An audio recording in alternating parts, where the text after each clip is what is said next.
This is the NBC Theater.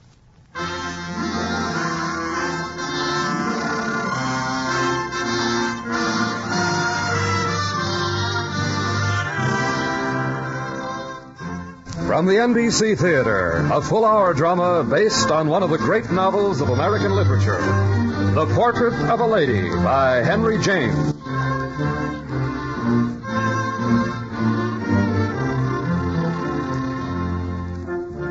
Henry James wrote with great brilliance and at very great length. His Portrait of a Lady was painted at leisure and in fascinating detail on a canvas that spread over some 900 pages. What we bring you today is not so much a condensation of these 900 pages as a selection of some of the richest incidents and readings of some of the most Jamesian prose. The preparation of The Portrait of a Lady was done for radio by Richard E. Davis. At intermission, we will bring you a recorded commentary on Henry James by the noted critic, journalist, and commentator Henry Outland. Herewith, The Portrait of a Lady by Henry James.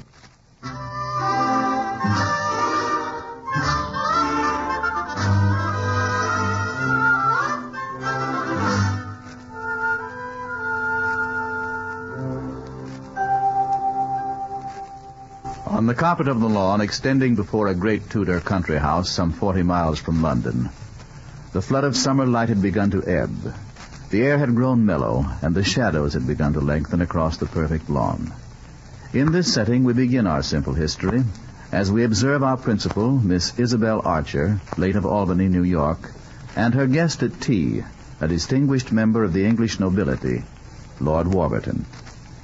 It has been said that the English are a cold people, but they are in fact the most romantic people in the world.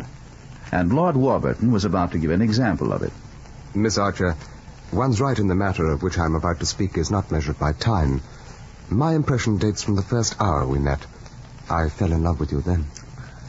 I can't believe you're serious. Oh, I'm a very judicious animal, but when I'm touched, it is for life, Miss Archer. It is for life.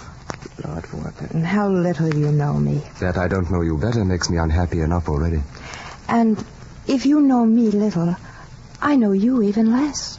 Miss Archer, I'm afraid it's my being an Englishman that makes you hesitate.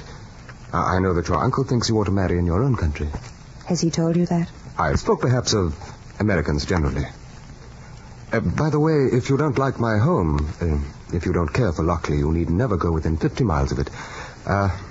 Some people don't like a moat, you know. I adore him. I am not. I am really and truly not able to regard you in the light of a companion for life.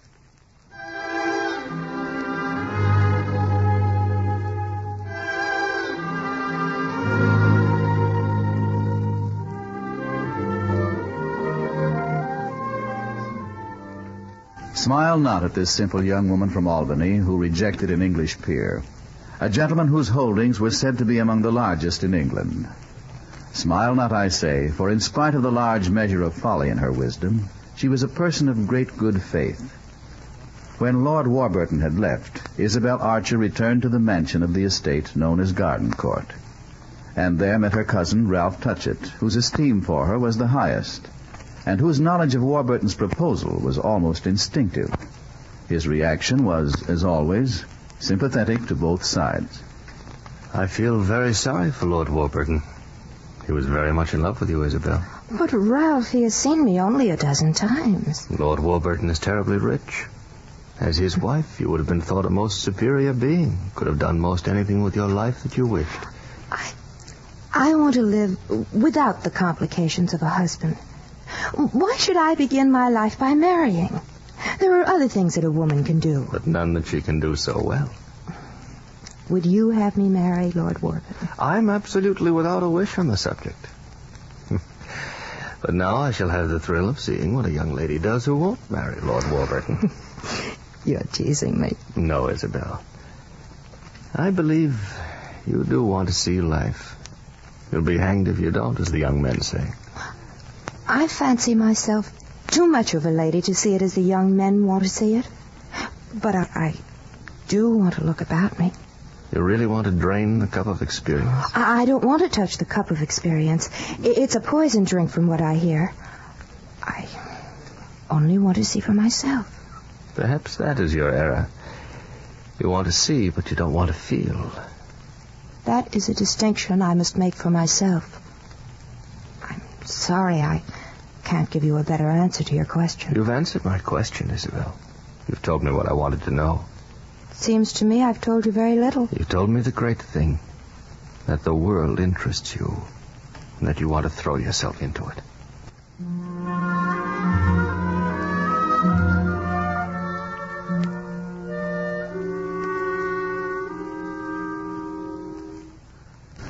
If the truth were to be known, Isabel, although she liked to be thought clever, hated to be thought bookish, and preferred almost any source of information to the printed page.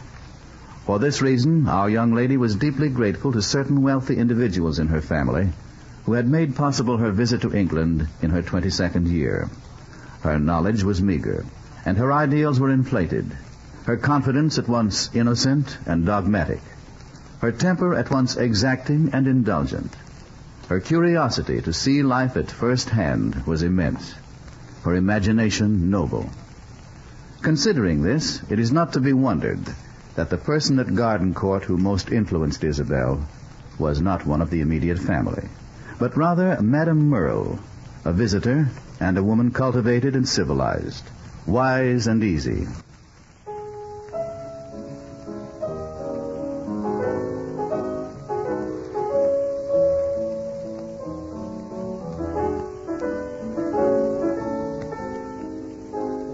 It was said that she had been a welcomed visitor at most of the great homes of the continent, as indeed she was at Garden Court. It was her frequent pleasure to play the piano in the great drawing room and to discuss the pleasures and sorrows of life with her young ward, Isabel Archer. I've been on this side of the Atlantic since I was a child, Isabel. Now I'm not a good American, and I'm certainly a poor European. I see nothing at all wrong with living abroad, if that's what agrees with you. I love England. And I'm sure that I'll enjoy the rest of Europe when I see it. Perhaps. I may have forgotten many of life's pleasant moments. I'm past 40, my dear, and after 40 one can't really feel. The freshness and the quickness have gone. Are you unhappy, Madame Merle? Have I the droop of the misunderstood? No, but you sometimes say things that I think people who have always been happy wouldn't have found out. I haven't always been happy. You have lived a full and wonderful life. I'm sure of it. Full, yes. But now I'm old and stale and faded. That's the difference between us. You're young and fresh, of today. You've the great thing, Isabel. You've actuality. You make me feel that I must do something with my life. That I must achieve success. What is your idea of success? To see the dream of one's youth come true. This coming to Europe, is that part of your dream? Yes. And for me, it has come true. Then take care that it's not shattered. Europe is a poor place for a woman's dreams. Why do you say that? One learns from experience. Europe is filled with wealthy American men who represent nothing. Men like your cousin Ralph. What you say is not fair. What does he represent with his fortune? But he's ill. He has consumption. Fortunately, for him, that's his career. Makes him interesting. Without it, what would he be? Mr. Ralph Touchett, an American who lives in Europe. Very cultivated. He has a very pretty collection of old snuff boxes. With the poor old father, it's different. He represents a great financial house, and that in our day is as good as anything else. For an American, at any rate, that will do very well.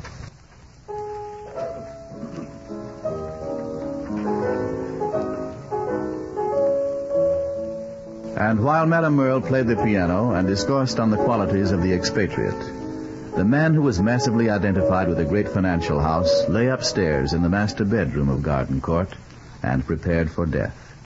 With him was his son Ralph, whose position, again according to Madame Merle, derived from his consumption and his collection of old snuff boxes. The old man, it was plain to see, was close to his end. Who's that with me? Is it my son? Yes, it's your son, Daddy. Ralph, I want to talk a little. It will tire you. It doesn't matter if it does. I shall have a long rest. I want to talk about you. Oh, let us select a brighter topic. You were always bright. I used to be proud of your brightness. I should like so much to think you'd do something. If you leave us, Daddy, I shall do nothing but miss you. That's just what I don't want. You must get a new interest. I have more old ones than I know what to do with. The best thing you can do when I'm gone will be to marry. Well, first one must have in mind a young lady. I was thinking of your cousin Isabel. I am very fond of Isabel, Then but why don't you ask her to marry for you? a number of reasons, Father. Among them, I don't believe in cousins marrying. Oh, nonsense, Ralph. We're all each other's cousins on this earth. If we stopped at that, we'd all die out. Rather than even consider burdening Isabel with an invalid, I should like to do something for her. What do you mean by that? I should like to put money in her purse. Yeah, I thought of that, too. When I die, she will receive a legacy of £5,000. I should like to leave her a little more. A character such as Isabel's is a real passionate force. To see it at play is the finest thing in nature. Finer than the finest work of art, than a Greek sculpture, a great painting. Greater than the great arch of a cathedral. I would like to give her a little more. What do you suggest? Isabel is poor. I would like to make her rich. What do you mean by rich? Well, I call people rich when they're able to meet the requirements of their imagination. Isabel has a great deal of imagination. So have you, my son. Take my inheritance, divide it in two, give Isabel half. To do with as she likes? Without any strings attached. Enough money so that she'll never have to marry for a support. Isabel wishes to be free. Your bequest will make her free. How much do you think that would take? £70,000. I want to put wind in her sails. We must be careful not to put too much. Aren't you afraid? No. Isabel Archer is a most remarkable girl, and I would like to see her sail before the breeze. I'll see my lawyer tomorrow. Do not let me forget, for I fear I haven't much time left.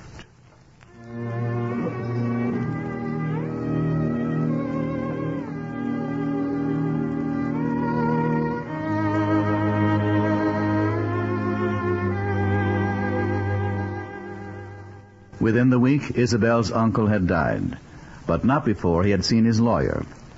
True to the promise which he had given Ralph, the old gentleman left to Isabel Archer the sum of £70,000. Our young lady from Albany was now a woman of means. She had never expected to possess so much money, and the acquisition of her fortune made a very serious impression upon her, and no less impression upon her worldly friend, Madame Merle. Isabel, my dear, what do you plan to do with yourself now that you've come... That is to say, now that it's possible for you to do so many things? Will you return to America? No. No, I thought I would go on to Paris. Paris? Yes. Yes, that's wise. Paris, and then Italy. You would find rich rewards in Italy, and I could serve you well there. I know the most wonderful villa in Florence. But you are leaving tomorrow, Madame Merle. And there are things here that I must attend to. I will go first, my dear, and you may follow. Let me make your arrangements. Oh, you're so wise and kind, Madame Merle. Then you will come. Yes. Yes, I will join you at Florence in a fortnight.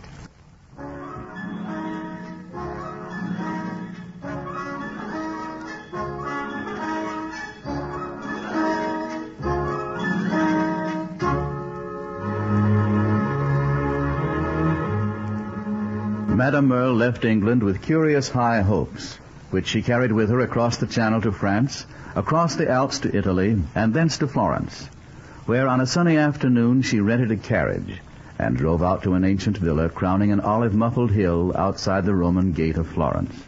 Madame Merle's destination was the apartment of Gilbert Osmond, a gentleman born in the United States, but long a resident of Italy. His was a somber apartment, set with antiques, whose excellence reflected Mr. Osmond's exquisite taste, but whose small number revealed the gentleman's somewhat limited income. Madame Merle and Mr. Osmond had known each other for many years. You've bought one or two new things since I was last here. Yes, by disposing of one of my beloved Correggios. Why must you all sell your paintings?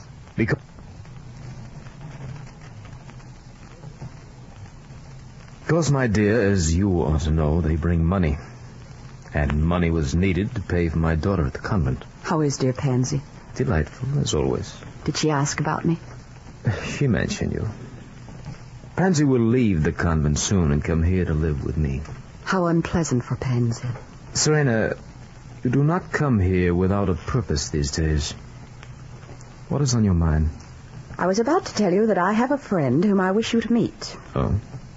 And is your friend interesting? She is Isabel Archer, related to the wealthy Touchett family. That might make her interesting to you, but not to me. I do not care for empty-headed heiresses, no matter how much money they have. I know that, Osmond, but I think you will like her. She is as bright as the morning. No? Well, what do you propose doing with this paragon? I plan to put the lady in your way. Well, if she's all you say, she's certainly meant for something better than that. You're so heartless. It's always been against you. Don't let it ruin this beautiful opportunity for something we both want so much. My dear, I don't see why an heiress should matter so very much to me when I myself have mattered so little. Let us not rake up the past, Serena. What is it you want exactly? I want you to marry Isabel Archer. I see. And have you told the young lady about her coming marriage? What do you take me for, Osmond? I know what you are, Serena. You are a thoroughly satisfactory woman. Very well. Invite Miss Archer to tea when she arrives. Tell her I invited you and that you would like her to come along. First, she must fall under the spell of Italy. Then I will bring her to you.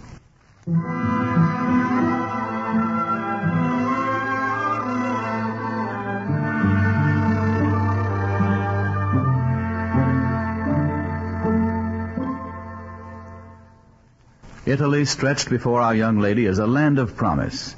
At first imperfectly seen and felt, it struck her as a land in which a love of the beautiful might be comforted by endless knowledge.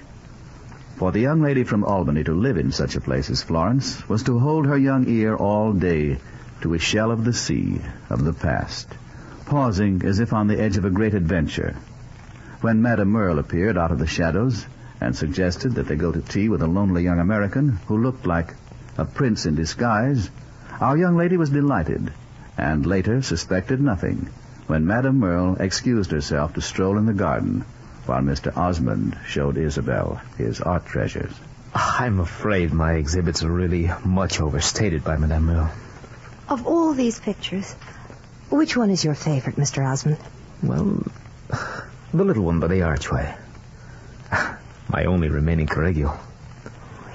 It is very lovely. You know, I found it quite by accident, painted over by a very bad artist. But when I scraped away the surface, I found beneath the pure Correggio, the pure art. In many ways, that is how Italy is for me. Beneath the surface, so much that is beautiful and serene. You have a very sensitive nature, Miss Archer. You will enjoy your stay in Italy. There are times when I think I could stay here forever. An old Italian saying tells us that a woman's natural mission is where she is most appreciated. I'm sure you're right. But how can a woman find out where that is? I wish I could answer you. But so many women waste a lifetime searching for the happiness such as I have found in Florence. Do you think I might find happiness here? Miss Archer, I'm sure of it.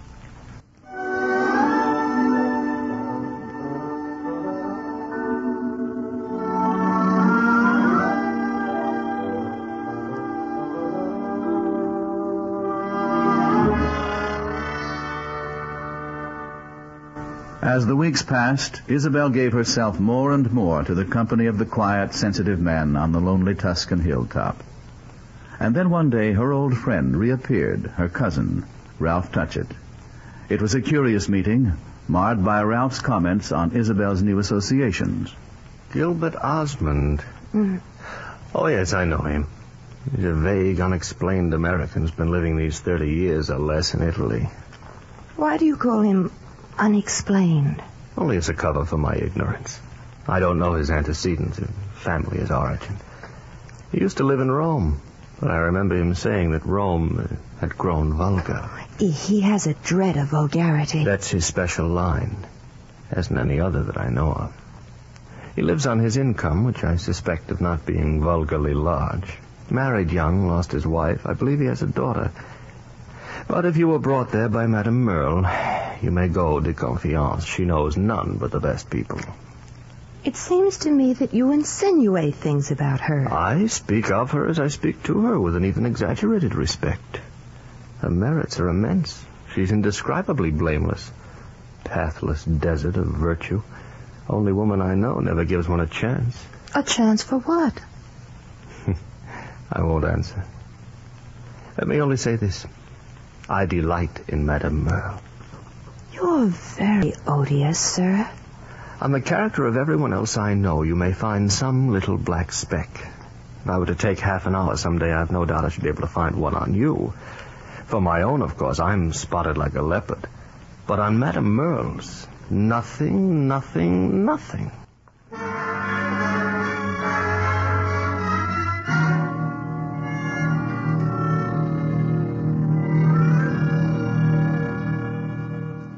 Well, Gilbert, what do you think now of my find? Of Isabel? Well, the reception has been very encouraging, Serena. We must not cry victory too soon. How it makes one work, this idea of yours. Don't pretend you don't enjoy it. You're very ungrateful. You've not been so well occupied these many years. Oh, Serena, what a woman you are. The way you take it is beautiful. I have no choice. The money's important. Important to you. But the girl is not disagreeable. Is that all you can find to say about that fine creature? Well, isn't it enough? Of how many people have you heard me say more? You're unfathomable. I'm frightened at the abyss into which I shall have cast her. Isabel is really a very charming girl. She has only one fault. What is that? She has too many ideas. I warned you she was clever. Unfortunately, these are very bad ideas. I could never live with her unless I believed that her ideas could be changed. When do you see her again? This afternoon at the cathedral. She expressed a wish to discuss the stained glass.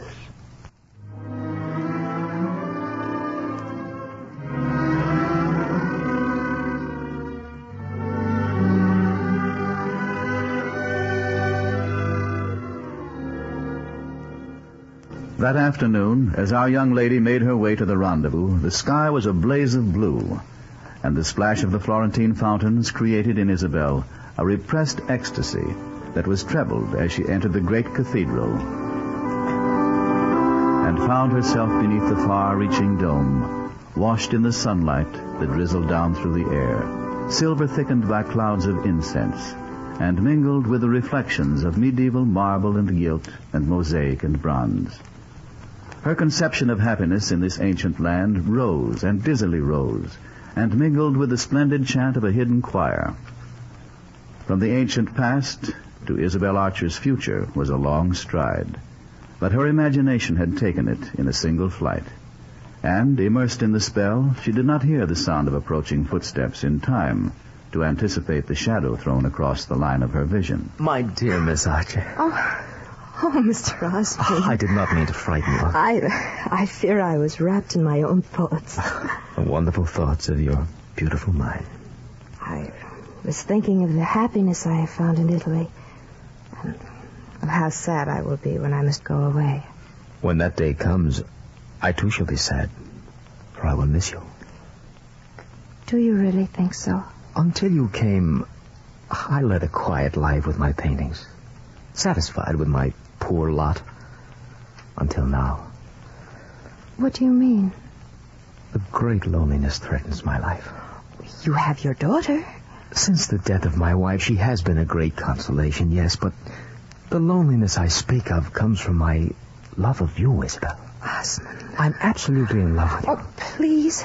Please do not say that. I've so little to offer you. I've neither fortune nor fame, and I desire neither.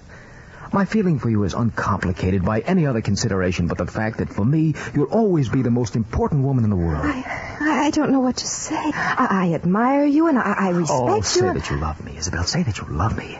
It has made me better loving you. Your love has opened new beauties for me. Osmond, if I were only sure... Oh, my dearest one, I can't tell what a beautiful life is waiting for us. I simply can't tell you. Like a long summer afternoon that we can share together. The gentle time of the Italian day with a golden haze and that divine delicacy in the light, the air, the landscape, which I have loved all my life and which you love today, Isabel. Oh, Osmond, I do love you. I do. I do. I do.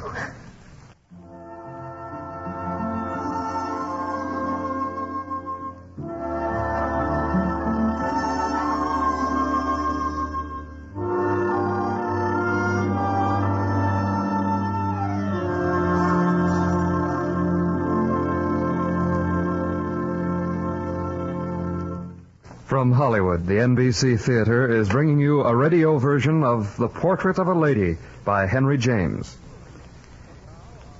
And now, our intermission commentator, the noted literary critic and commentator, Henry Outland. Henry James was one of those strangely endowed beings into whose gifts it is curious to drop a plummet now and then. So famed for his originality of plot, characters, and style, he was forever seeking technical hints, indeed suggestions of any kind. Let us see where he got some of them for his Portrait of a Lady. In the early 1870s, when about 30, he settled in Paris. There he heard endless talk on the art of fiction from Flaubert, Turgenev, and their group. Flaubert, until his sentimental education came out, remained James's grand idol. But finding the characters in that novel too thin, James now directed the bulk of his questions to Turgenev. The great Russian master told him this: determine the traits of either a hero or a heroine, just one person, then fashion other characters solely to throw the relations of that one into relief. James never forgot that. Indeed, he never forgot anything. When, later in the 1870s, he had pumped Turgenev and Paris dry, he headed for London. There, above all else, he would talk, and did, with George Eliot. For years he had been studying her novels passionately, especially Middlemarch. And when her Daniel Deronda appeared, the article he published on it in the Atlantic Monthly shows that Gwendolyn Harleth, Deronda's chief figure, was later to furnish James with hints for Isabel Archer, the heroine of the portrait. James's own cousin, the high-souled and beautiful Mary Temple, was in part the model for Isabel. Many years later, she was also to figure as the angelic Millie Thiel in The Wings of the Dove. In 1881, the portrait ran simultaneously in the Boston Atlantic Monthly and in Macmillan's Magazine in London. With its clear, simple phrases and sparkling dialogue, it is early Henry James of the choicest vintage. In going over it again, I thought it might well be read aloud. And James admitted that he wrote all his works with that intention. Next to the ambassadors, he considered the portrait showed his finest structural competence. Thank you, Mr. Outland. Our radio version of The Portrait of a Lady will continue from Hollywood after a brief pause for station identification.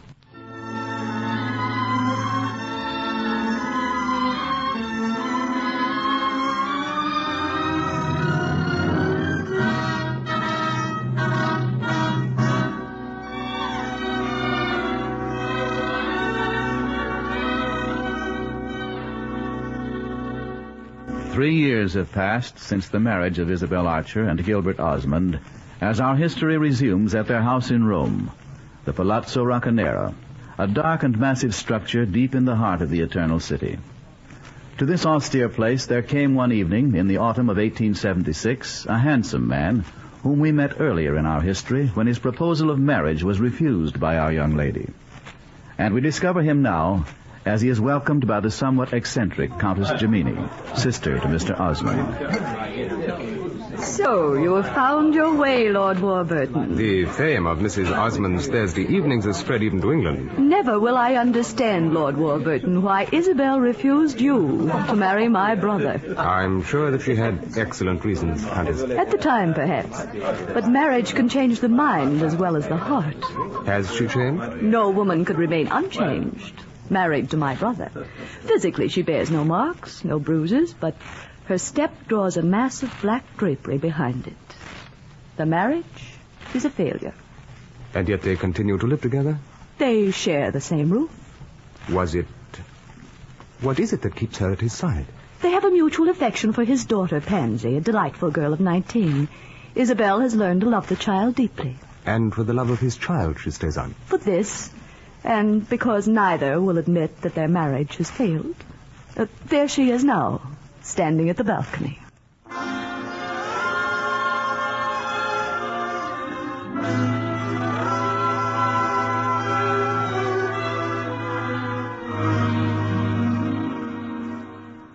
The years had touched Our Lady only to enrich her. The flower of Isabel's youth had not faded. It hung more quietly on its stem. She had lost some of the quick eagerness of her youth, but her tall, still, supple figure, clad in soft black velvet, as set off in the gilded arch of her palace balcony, made the ideal picture of a gracious lady. Lord Warburton hurried to her side. Mrs. Osmond. Lord Warburton, how kind of you to come and see us. You're looking very well. As always, I find you the most beautiful of women. And well, I hope. Very. And happy? Exceedingly. And you? Never better. I would that I might say that of another. What do you mean? I was on my way to Sicily with your cousin Ralph when he suffered a relapse. Ralph is here in Rome. Ill? Very ill. His lungs... Where can I find him? The doctors took him from the train to the Hotel de Paris. Oh, poor Ralph. When can I see him? Tomorrow. The doctors are with him now. Has he asked for me? It is the thought of you that keeps him alive. Isabel, my dear, don't keep Lord Warburton from the dancing. Tell Ralph I will come to him in the morning. Come along, Lord Warburton. I've found you a most charming partner for the cotillion. Oh, I'm afraid I'm rather clumsy, Countess. Oh, Lord Warburton, no one could help be the soul of grace, dancing with Pansy Osmond.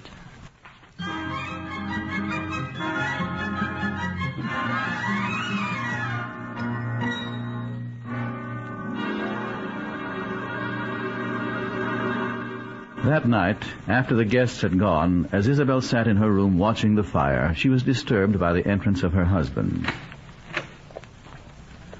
Tall and gaunt, Osmond sat down and stared in silence at the fire. At last he spoke. I've come to discuss Lord Warburton. Really? According to the Countess Gemini, Lord Warburton showed a lively interest in my daughter. We should encourage such intentions. Isn't it a little early? Pansy is a very charming young girl. Lord Warburton may develop certain intentions. What do you suggest? That with the proper cooperation from you, my daughter has only to sit perfectly quiet to become Lady Warburton. You want me to lead him on? Let us say, rather, that you will make it easy for him.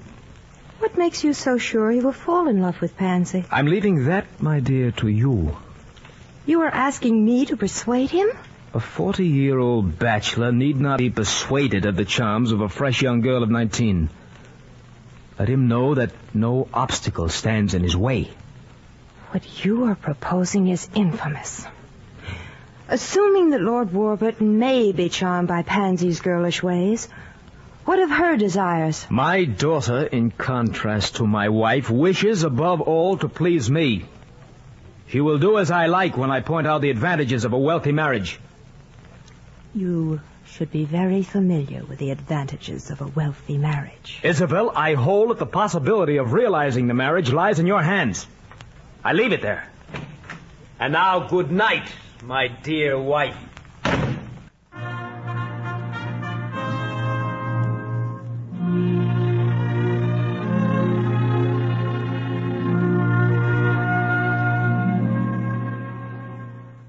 Isabel sat before the fire into the small hours of the morning.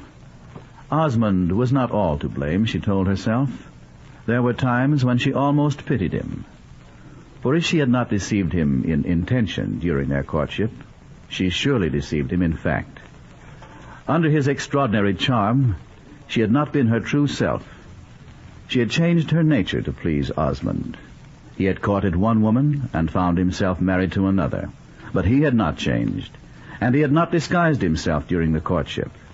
She had been so much in love with him then, she had seen only half his nature. And so, suffering from the consequences of mutual self-deception, they had lived in a world of suspicion. Her life had become a solitary journey down a long, dark, narrow alley.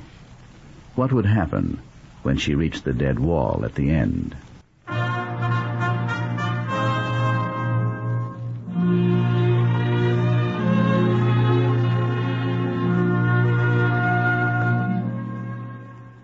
In the morning, Isabel went to see Ralph at the hotel. Clearly, the end was not too distant. It is good to see you again, Isabel. I will come and see you every day if you like. Please do. I won't be here long. I thought the doctor said that... I know what the doctors say. But I'm going home to England, Isabel. To England? In the winter? When my time comes, I want to be in England. Oh, Ralph. I would rest easier if I could only be sure about you, Isabel. What do you mean? I feel so responsible for what has happened to you. Nothing has happened to me. When we met in England, it was so long ago. You seemed to be sailing in the bright light over the heads of men. And then suddenly someone tossed up a faded rosebud. A missile that should never have reached you. And straight you dropped to the ground. It hurts me as if I'd fallen myself. You must not feel that way. What you say is not so, Ralph. Be honest with a man who's been honest with you. You're the most unhappy of women. I beseech you, cease. As you love me, as you pity if you must, don't talk of this. Consider yourself, Isabel. That is not the solution. We must always be bound by the consideration for others. Then consider me, Isabel. I love you with the love of one who loves without hope of self. For my sake, then, save yourself before it is too late.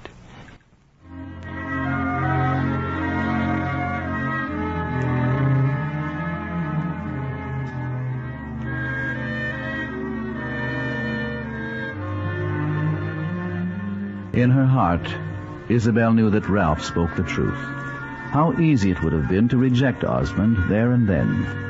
But she was resolved that the marriage should not suffer from any action of hers. There was an obligation that had to be fulfilled, and she was determined to be a good wife.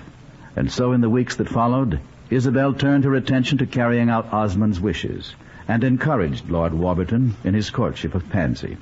In this, Isabel felt that she had put off, for the time at least, the disaster that threatened their marriage.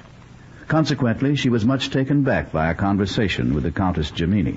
You're as busy as Cupid these days, Isabel. It pleases Gilbert. I'm sure it does. I wonder if he realizes the true situation with Lord Warburton. Gilbert finds Lord Warburton's falling in love most agreeable. Would he be so agreeable if he knew whom it is that Lord Warburton loves? Pansy, of course. Who else? Yourself, Isabel. Lord Warburton is in love with you. That's nonsense. Of course it's nonsense. But the nonsense is Warburton's. Has he told you that he's in love with me? It's plainly seen, Isabel. He speaks well of Pansy, very properly indeed, but it is you he loves. If you're right, he must not be allowed to marry Pansy. Would you deliberately thwart Osmond's wishes in this matter? As a wife, I must act in what I believe to be the best interests of my husband and his daughter. I will speak with Lord Warburton this evening.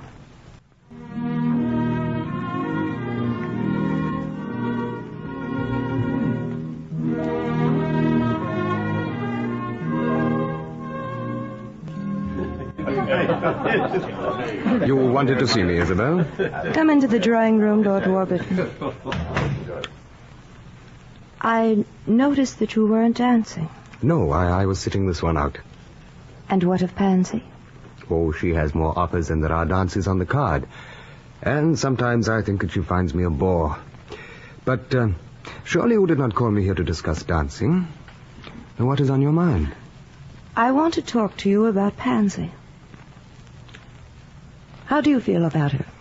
She is very charming and very fortunate in finding a stepmother who is so very good to her. Can you imagine anyone not being? No, indeed. I know how one is charmed with Pansy. It is your influence reflected in her sweet nature. Ah, yes.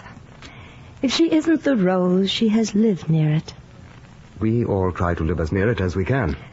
Then we must understand each other before a tragedy is begun and another innocent girl is lost. I beg your pardon? Is it still your intention to marry my stepdaughter? It is. But if she cannot dance with you for an evening, how will she be able to dance with you for life? Are you suggesting that it would be a bad marriage for her? Am I?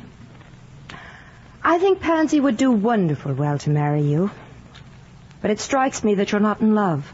But I assure you that I am. Perhaps you like to think you are while you sit here with me. Oh, come now. Could anyone be more lovable than Miss Osmond? An excellent reason for any marriage, is it not? Love has nothing to do with good reason. I can't agree. I'm delighted to have good reasons. Of course you are. If you were really in love, you wouldn't care a straw for them. Really in love? What does that mean? You must remember that I'm past 40 now. I won't pretend I am as I once was. Nor do I think you feel as you claim about Pansy. Does this mean that I am to stop seeing her? I mean merely to clarify the facts. What you do now, Lord Warburton, must be entirely of your own choice.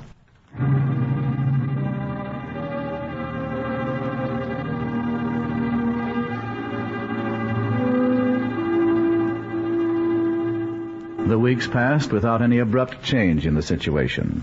Ralph returned to England to wait for the end, and Isabel gave him her promise that she would come there if he called for her. Meanwhile, Our Lady awaited the results of her conversation with Lord Warburton, who had continued his suit, but with what Isabel took to be less the attitude of a man in love than the approach of a sensitive individual bringing ever so gently and subtly to a close an affair which no longer held out hope of success. And it was at this time that Isabel received a visit from her old friend, Madame Merle. Isabel, my dear, how good it is to find you at home. Sit down, Madame Merle. You should come more often. True, but I lack the stamina that I once had. You are depressed. Yes, but what is left of my life? Neither husband, nor fortune, nor position, nor the traces of a beauty that I never had. Well, you have friends. I'm not so sure.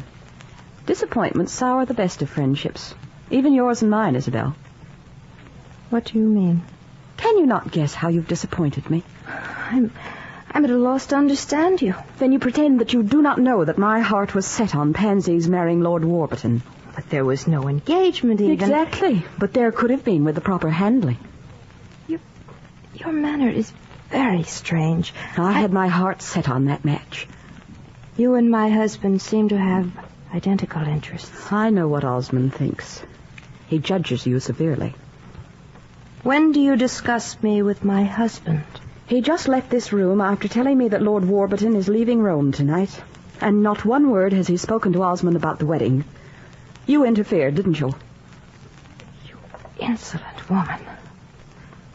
Who are you? What are you? What have you to do with my husband? What have you to do with me?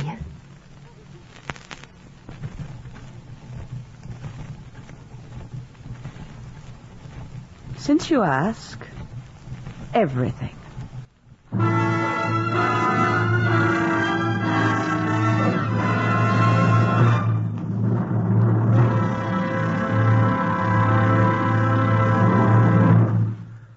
That afternoon, Isabel took a drive alone. She wished to be far away under the sky. She had long before this taken old Rome into her confidence, for in a world of ruins, the ruin of her happiness seemed less an unnatural catastrophe. She realized that she had thrown her life away. The part played by Madame Merle was at once clear and distasteful. It was she who had brought Isabel to Italy. It was Madame Merle who had introduced her to Osmond and encouraged her marriage. What motive lay behind this, our lady could not guess. And so at length she returned to the Palazzo Roccanera, where she found her husband waiting. I've been waiting to congratulate you, Isabel. On what, may I ask? You've planned a very deep game. You've managed it beautifully. I have managed nothing. I accuse you of having prevented Pansy's marriage to Warburton. I did what I thought best. Best to yourself. Gilbert, for a man who was so fine... Fine? Never was I as fine as you, my dear. But now you've got things the way you wanted. You got him out of the way without appearing to do so, and you've placed me in the position in which you wish to humiliate me. That of a man who has tried to marry his daughter to a lord and grotesquely failed. Come in. Telegram for the signora. I'll take it. That'll be all.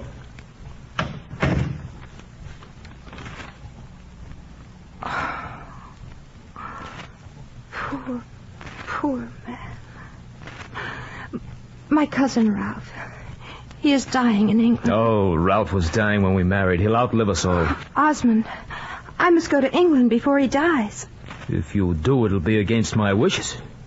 You like nothing I do or don't. Is that why you must go, then? To take revenge on me? I know nothing about revenge. I am very familiar with it, my dear Isabel. Don't give me an occasion. You've been only too eager for revenge. For 3 years you've wished immensely that I would commit some folly. I should be gratified in that case if you disobeyed me. If I disobeyed you? I order you to remain in Rome. I forbid you to go to England. You've no reason for that. And I've every reason for going. I can't tell you how unjust you seem to me. Your attitude is malignant. I dislike from the bottom of my soul what you intend to do. It's dishonorable, it's indelicate, it's indecent. Your cousin means nothing to me, nothing. My wife does not travel across Europe alone in defiance of my deepest desire to sit at the bedside of another man. Your mind is vile. We are indissolubly united. You are nearer to me than any human creature, and I am nearer to you. True, it may be disagreeable proximity, but it's of our own making, and I believe we should accept the consequences of our actions. And what I value most in life is the honor of a thing. How can even you speak of indissoluble union? Where's our union when you accuse me of playing false? Where's your contentment when you have nothing but hideous suspicion in your heart? There is honor in living decently together in spite of such drawbacks. We don't live decently together. Indeed, we do not live together at all if you go to England. Think it over, my dear wife.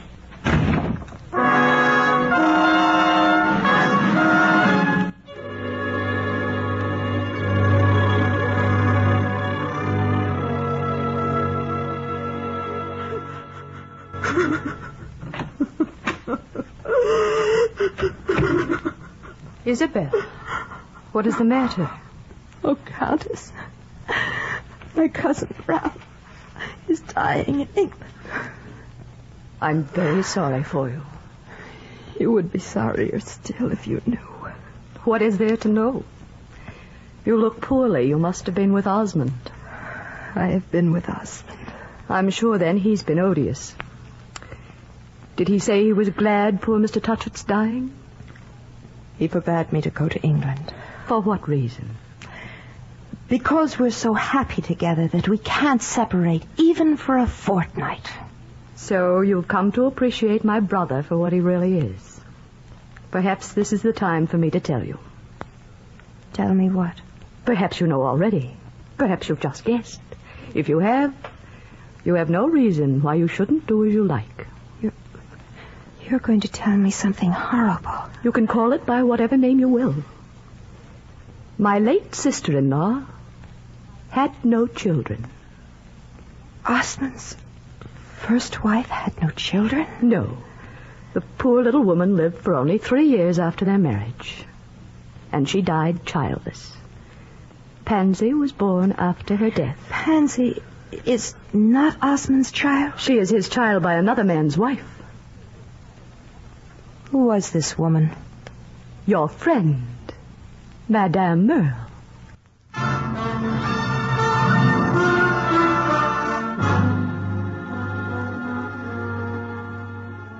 Madame Merle? For 7 years, Osmond was her lover, even while she was married before the death of her husband. The birth of the child coincided, fortunately, with the death of her husband and the death of Osmond's wife.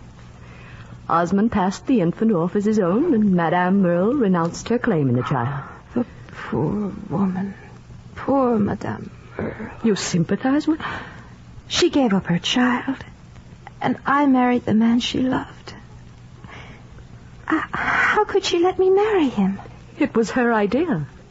You had money. But why me? There were others with money long before she met me. Osmond was particular. He would not marry for money alone. She searched all of Europe to find him a wife agreeable to his taste. Does Osmond still love her?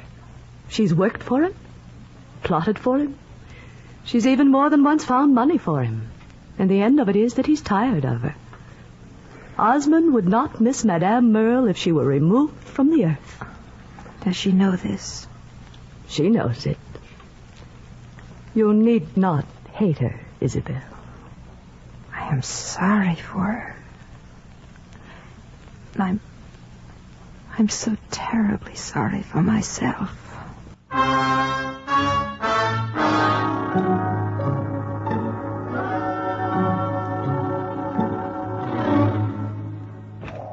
Isabel, where are you going? Don't try to stop me, Gilbert. Get away from that door. I'm going to Ralph. He needs me. And what of your husband? What of my husband, indeed? I absolutely forbid you to go. You're not yourself. Why should that matter to you, who never cared? Do you realize what it means if you leave now? It means that you will not be expecting me back.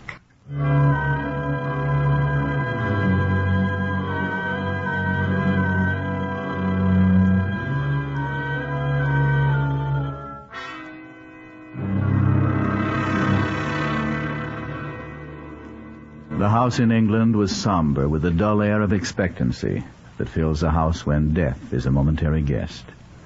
Although each day found Ralph weaker and nearer the end, he seemed to be putting death off until he was sure that Isabel had arrived.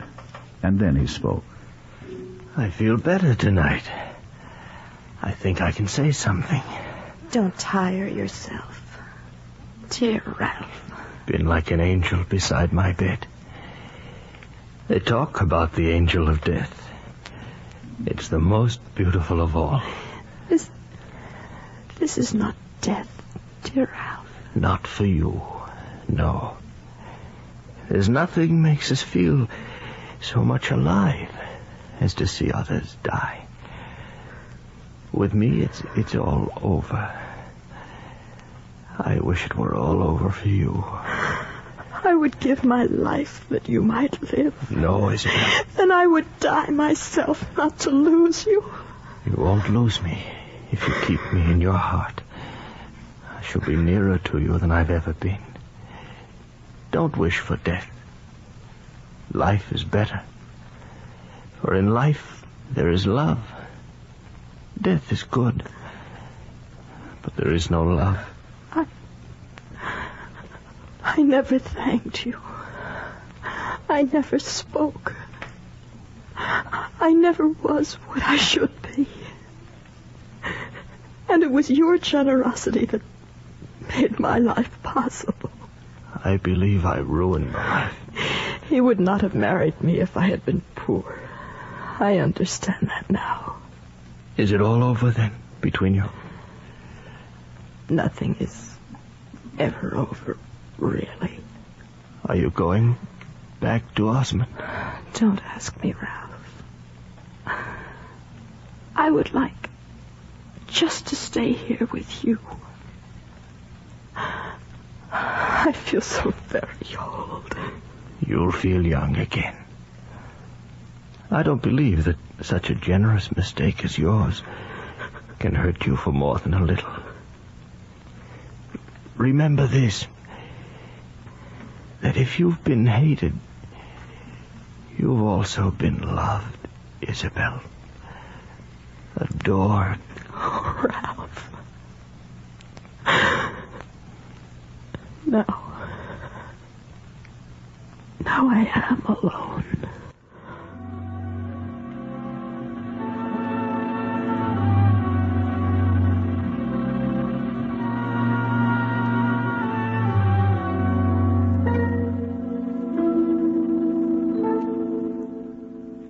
After a while, she stepped from the bed to the window, where the night had ended, and where the light of another day would endure before the dark night came again.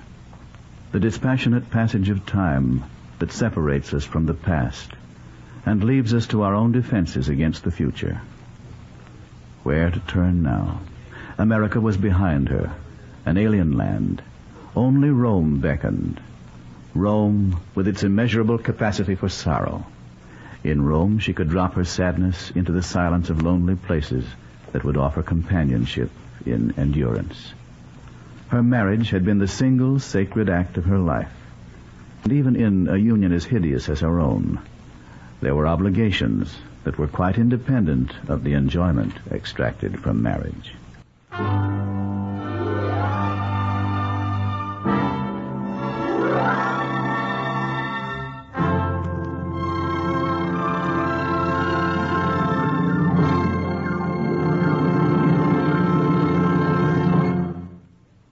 You have been listening to The Portrait of a Lady, an NBC theater production of the novel by Henry James.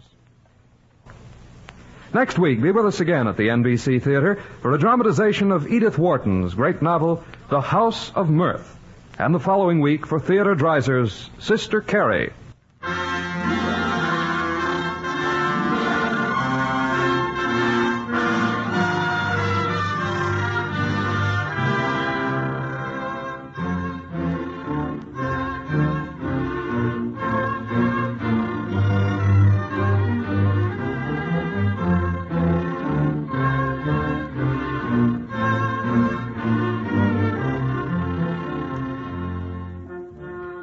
The Portrait of a Lady was prepared for broadcast by Richard E. Davis. The narrator was Gain Whitman. Isabel was Michael Ann Barrett. Lord Warburton, Wright. Ralph, Larry Dobkin. Madame Merle, Monty Margetts.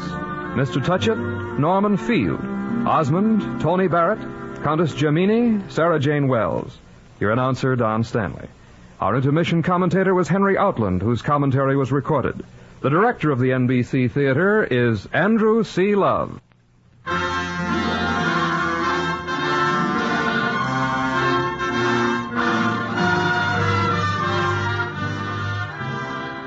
This program came to you from Hollywood on NBC.